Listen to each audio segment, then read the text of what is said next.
తిరుపతి జిల్లా పోలీసులు టెక్నాలజీ వినియోగంలో ముందుకు దూసుకుపోతున్నారు. ముఖ్యంగా డ్రోన్లను వినియోగిస్తూ నేరగాళ్లను పరుగులు పెట్టిస్తున్నారు. గతంలో నాటుసారాను పట్టుకోగా ఇటీవలే వాహనాలు ఆపి డబ్బులు వసూలు చేస్తున్న హిజ్రాల ఆగడాలను అరికట్టారు. అయితే ఇప్పుడు తాజాగా స్వర్ణముఖి నది సమీపంలోని నిర్మానుష్య ప్రాంతంలో చెట్ల పొదల మధ్య డ్రగ్స్, మత్తు ఇంజెక్షన్లు, టాబ్లెట్స్ వినియోగిస్తున్న 8 మంది యువతను పట్టుకుని ఔరా అనిపించుకున్నారు. దీనిపై మరింత సమాచారం మా ప్రతినిధి గిరినాథ్ రెడ్డి అందిస్తారు. తిరుపతి జిల్లా పోలీసులు టెక్నాలజీని ఉపయోగిస్తున్నారు. అయితే డ్రోన్ కెమెరాల ద్వారా ఆకతాయి పనిపడుతున్నారు.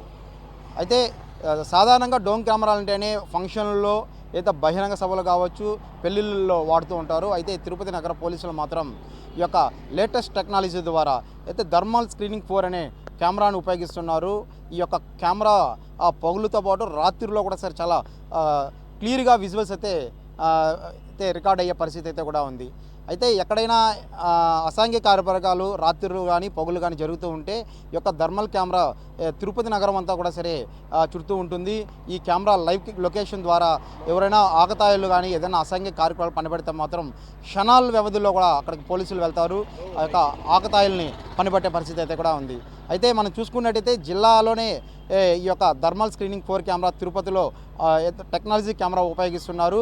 అయితే కొద్ది రోజులుగా మనం చూసుకున్నట్టయితే తిరుపతి నగరంలో ట్రాఫిక్ సమస్య తలెత్తడంతో ఈ యొక్క కెమెరాను వినియోగించాలనేసి ముందుగా పోలీసులు భావించారు. ఆ తర్వాత ఈ యొక్క తిరుపతి నగరంలో ఎక్కడైనా ట్రాఫిక్ సమస్య తలెత్తినప్పుడు క్షుణ్ణంగా తనిఖీ చేస్తూ ఈ యొక్క కెమెరా ఉంటుంది. ఎక్కడైనా ట్రాఫిక్ సమస్య ఎదురైనప్పుడు ఈ యొక్క కెమెరాలో లైవ్ కెమెరా ద్వారా చూసి పోలీసులు నిమిషాల వ్యవధిలో అక్కడికి చేరుకొని ట్రాఫిక్ సమస్యను కూడా తీరుస్తున్న పరిస్థితి అయితే కూడా ఉంది.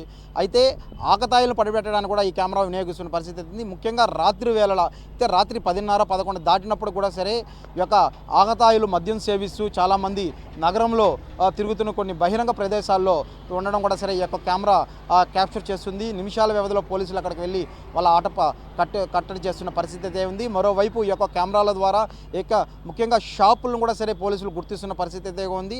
అట్లా పోలీస్ అధికారులు రాత్రి వేళల్లో 11 దాటిన తర్వాత ఈ యొక్క షాపులను కూడా మూసివేయాలంటూ కూడా సరే వాళ్ళకి ఆదేశాలు జారీ చేస్తున్నారు. అక్కడ ఏదైనా యువత ఎక్కువగా గుమిగూడినట్టే వాళ్ళు పని పడుతున్నట్టు కౌన్సిలింగ్ ఇస్తున్న పరిస్థితి అయితే కూడా ఉంది. అయితే నిన్న చూసుకున్నట్టయితే మనం ఈ యొక్క అయితే టెక్నాలజీ ద్వారా ఈ యొక్క డ్రోన్ కెమెరా ద్వారా తిరుపతి స్వర్ణముఖి నది వద్ద ఉన్నటువంటి అయితే 8 మంది యువత అక్కడ అయితే మాదక ద్రవ్యాలు వాడుతూ అయితే ఇంజక్షన్కి సంబంధించి కావచ్చు, మాదక బిళ్ళలు వాడుతున్నట్టు కూడా ఈ యొక్క థర్మల్ స్క్రీనింగ్ 4 కెమెరా క్యాప్చర్ చేసింది. నిమిషాల వ్యవధిలో కూడా సరే అక్కడికి అయితే ఈగల్ టీం అక్కడికి వెళ్ళడం, అక్కడే ఒక ఇద్దరు యువకులను కూడా సరే పట్టుకోవడం కూడా జరిగింది. అయితే ఈ యొక్క పట్టుబడిలో ఒక యువకుడు మాత్రం తిరుపతి తిరుచానూరు పోలీస్ స్టేషన్ పరిధిలో గంజాయి కేసులో కూడా సరే నిందితుడిగా ఉన్న పరిస్థితి అయితే కూడా ఉంది. అయితే ఈ యొక్క ఆకతాయిలు పనిపెట్టడానికి ఈ యొక్క కెమెరాలు అయితే చాలా బాగా ఉపయోగపడుతున్నాయి.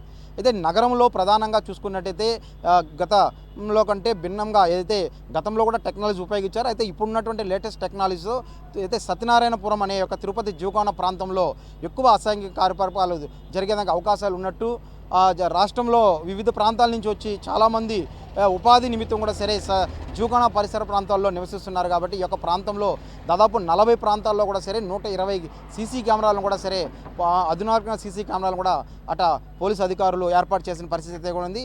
ఏదైనా సంఘటనలు జరిగినప్పుడు వెంటనే యొక్క ప్రాంతంలో ఉన్న సీసీ కెమెరాల ద్వారా నిఘా పెట్టి ఆ యొక్క వ్యక్తులను కూడా గుర్తించేదానికి కూడా అవకాశాలు ఉన్నాయి. అయితే ఇవి కాకుండా మరో 3 కెమెరాలు కూడా చూసుకున్నట్టయితే నంబర్ ప్లేట్లు అంటే వాహనాల నంబర్ ప్లేట్లు స్కాన్ చేసి క్యాప్చర్ చేసే నంబర్ ప్లేట్లు ఉన్నటువంటి కెమెరా, అదేవిధంగా ఫేస్ టెక్నాలజీని క్యాప్చర్ చేసే కెమెరాలు కూడా అందుబాటులోకి తీసుకొచ్చారు తిరుపతి జిల్లా పోలీసులు. అయితే ఈ యొక్క కెమెరాలన్నీ కూడా సరే తిరుపతి కంట్రోల్ రూమ్ పరిధిలో ఉంటాయి. ఏ యొక్క సంఘటన జరిగినప్పుడు కూడా సరే నిమిషాల వ్యవధిలో ఈ యొక్క ఏదైనా జరిగినప్పుడు ఆ వ్యక్తులను గుర్తించి ఫాలో చేసే విధంగా కూడా సరే ఈ థర్మల్ కెమెరా డ్రోన్ కెమెరా కూడా ఉపయోగపడే అవకాశాలు ఉన్నాయి. మొత్తం మీద మనం చూసుకున్నట్టయితే అటు తిరుపతి నగరంలో ఎక్కడ చూసినా కూడా ఇప్పుడు అసాంఘిక కార్యకలాపాలు పాల్పడాలన్నా, అసాంఘిక వ్యక్తులను గుర్తించాలన్నా కూడా ఈ యొక్క కెమెరా పాల్పడాలన్న వ్యక్తులకు కూడా సరే ఇప్పుడు వణుకు పుడుతున్న పరిస్థితి అయితే ఉంది. బహిరంగ ప్రదేశాల్లో మద్యం సేవించవచ్చు, అదేవిధంగా ఇంకేదైనా కార్యక్రమాలు తలపెట్టాలన్నా కానీ ఈ యొక్క నిఘా కెమెరా ఉండడంతో కూడా ఇప్పుడు అయితే ఆకతాయిలు భయపడుతున్న పరిస్థితి అయితే కూడా ఉంది. తిరుపతి నగరంకి దాదాపు ప్రతిరోజు దాదాపు 70 నుంచి 1,00,000 మంది శ్రీవారి దర్శనార్థం కూడా సరే తిరుపతికి వస్తూ ఉంటారు. అదేవిధంగా జిల్లాలో తిరుపతి నగరంలో కూడా దాదాపు తిరుపతి వాసులు 4.5 లక్షల పైచిలకు జనాభా ఉన్నారు. దాదాపు 6 లక్షల మంది తిరుపతికి వచ్చే వ్యక్తులతో పాటు తిరుపతి వాసులు కూడా 6 లక్షల చిలుకు పై మంది ఉండడంతో కూడా వీళ్ళందరికీ కూడా సరే నిఘాలో ఉన్నట్టు పరిస్థితి అయితే కూడా ఉంది. ఎవరైనా ఏదొక చెడు కార్యక్రమం తలపెట్టాలన్నా ఏదైనా అసంఖ్యారూపాలు తలపెట్టాలన్నా కానీ నిమిషాల వ్యవధిలో ఈ యొక్క గుర్తించి అక్కడికక్కడికే పులి స్టాప్ పట్టే విధంగా ఒకసారి డ్రోన్ కెమెరాలు సీసీ కెమెరాలు ఉపయోగపడుతున్నట్టు కూడా పోలీసు అధికారులు చెప్తున్న పరిస్థితి ఉంది. ముఖ్యంగా శ్రీవారి భక్తులు తిరుపతికి వచ్చి ఉంటారు, వెళ్తూ ఉంటారు. ఈ యొక్క ప్రాంతంలో ఎక్కువ బస్టాండ్ కావచ్చు, రైల్వే స్టేషన్, విష్ణు నివాసం, శ్రీనివాస ప్రాంతాల్లో కూడా సరే ఎప్పుడు పోలీసు లీగల్ టీం తిరుగుతూ ఉంటుంది. అదేవిధంగా ఈ యొక్క డ్రోన్ కెమెరాలు నిరంతరం 24/7 ఈ యొక్క కెమెరాల ద్వారా పోలీసు అధికారులు ఎప్పటికప్పుడు కూడా సరే తిరుపతి నగరాన్ని జల్లెడు పెడుతున్న పరిస్థితి అయితే ఉంది. మొత్తం మీద నిన్న అయితే 8 మంది యువత ఈ యొక్క డ్రగ్స్ అయితే ఇంజెక్షన్స్ సేవిస్తూ మత్తు బిళ్ళల్లో వేసుకున్న క్రమంలో కూడా సరే వీళ్ళని ఇద్దరు యువకులను కూడా సరే పోలీసులు పట్టుకున్న పరిస్థితి అయితే ఉంది. మొత్తం మీద ఈ యొక్క కెమెరాలు నిరంతరం తిరుపతి నగరంలో తిరుగుతుండడంతో ఈ యొక్క జిల్లా ఎస్పీగా ఉన్నటువంటి హర్షవర్ధన్ రాజు ఆదేశాల మేరకు కూడా అయితే ఎస్పీగా చార్జ్ తీసుకున్నప్పటి నుంచి కూడా ప్రత్యేక ఒక మంచి దృష్టితో తిరుపతి నగరాన్ని అదేవిధంగా యువతకైతే ఆయన ఒక మెసేజ్ ఇస్తున్నాడు. చదువుకోవాలి, చదువుకున్న తర్వాత ఉద్యోగాలు బయట పెట్టాలి, కానీ యువత చెడు వ్యసనాలకి కానీ ఆలోచించి చేసిన చెడు వ్యసనాల మీద నిఘా ఏదైతే చెడు వ్యసనాల మీద బానిసవ్వాలని కొంతమంది ప్రయత్నిస్తున్నారు. ఇలాంటి వ్యక్తుల మీద కూడా సరే ఈ 24/7 ఎప్పుడు పోలీసు నిఘా ఉంటుందంటే కూడా సరే జిల్లా ఎస్పీ హర్షవర్ధన్ రావు తెలుపుతున్న పరిస్థితి ఉంది. మొత్తం మీద తిరుపతికి వచ్చే భక్తులు కావచ్చు, తిరుపతి నుంచి మళ్ళీ తిరిగి వెళ్ళే ఫిలిం న్యూస్ ఎవరైనా ఉన్నా వాళ్ళకి ఏదైనా సమస్య వచ్చినా 24/7 తిరుపతి పోలీసులు అందుబాటులో ఉంటారంటూ కూడా సరే జిల్లా ఎస్పీ హర్షవర్ధన్ రావు చెప్తున్న పరిస్థితి ప్రస్తుతం